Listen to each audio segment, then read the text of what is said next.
Capacity.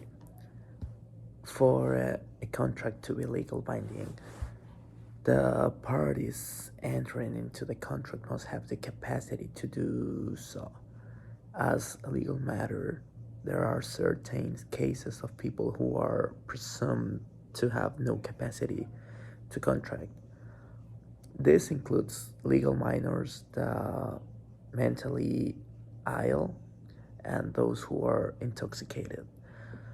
If people meeting these criteria entered into a contract, the agreement is considered violable. If a contract is violable, then the person who lacked capacity has the choice to either end the contract or continue with it as agreed upon. This design is made to protect the party lacking capacity. Minors have no capacity to contract. In most states, minors under the age of 18 lack the capacity to make a contract and may therefore either honor an agreement or void the contract. However, there are few exceptions to this rule. In most states, a contract for necessities like food or clothing might not be violated. Also, in most states, the contract cannot longer be voided when minor turns 18. Mental incapacity. If a person lacks the mental capacity to enter a contract, then either of he or she is on his or her legal guardian may void it, except in cases where the contract involved necessities. In most of states, mental capacity is measured against the cognitive standard of whether the party understood its meaning and effect. Voluntary intoxications like drugs or alcohol. Um, Courts generally do not find lack of capacity to contract for people who are voluntarily intoxicated. Uh, the the rationale for this decision is found in the reasoning that individuals should not be allowed to sidestep their contractual obligations by virtue of their self-induced state. Uh, However, courts also seek to avoid the undesirable result of allowing the sober party to take advantage of the other person's condition.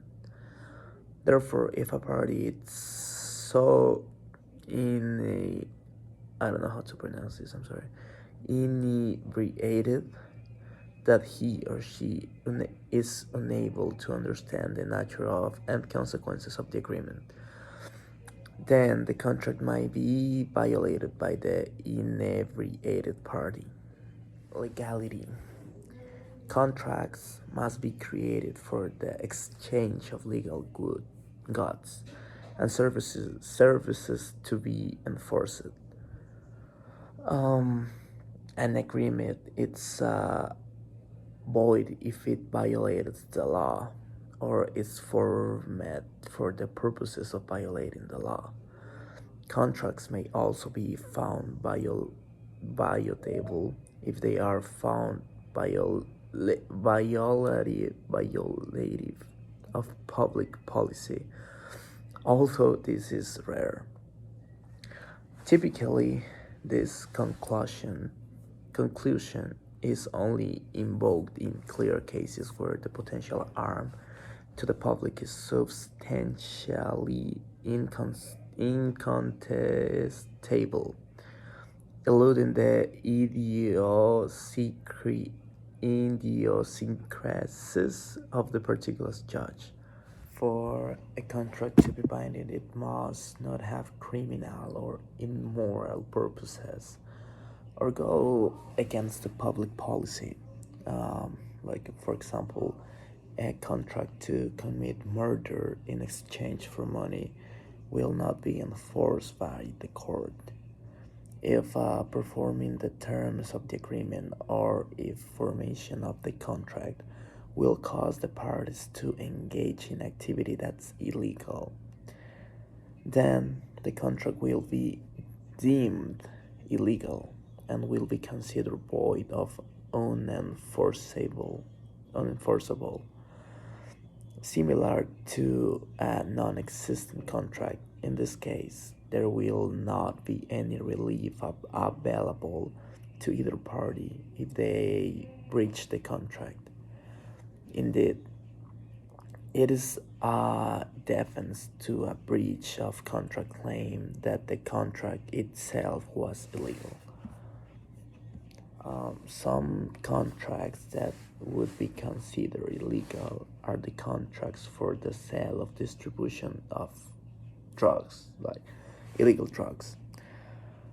Uh, Contracts for illegal activities such as loan sharking and employment contracts for the hiding or undocumented workers. An understanding of the several theories outlined herein for establishing capacity and legality in the contract law is essential to this area of law. Um, Once a contract is legally formed, both parties are generally expected to perform according to the terms of the contract. A breach of contract claim arises when either or both parties claim that there was a failure without legal excuse to perform or any or all parts and promises of the contract. Um, Several inquiries are triggered when a breach of contract claims is initiated. The first step to determine whether a contract exists is the first place. If it did, the following questions may be asked. I found this on the website, by the way. Um, what did the terms of the contract require of parties? Were the contractual terms modified at any point? Did the breach actually occur? What was the claim breach material to the contract? Does any legal excuse or defense to enforcement of the contract exist?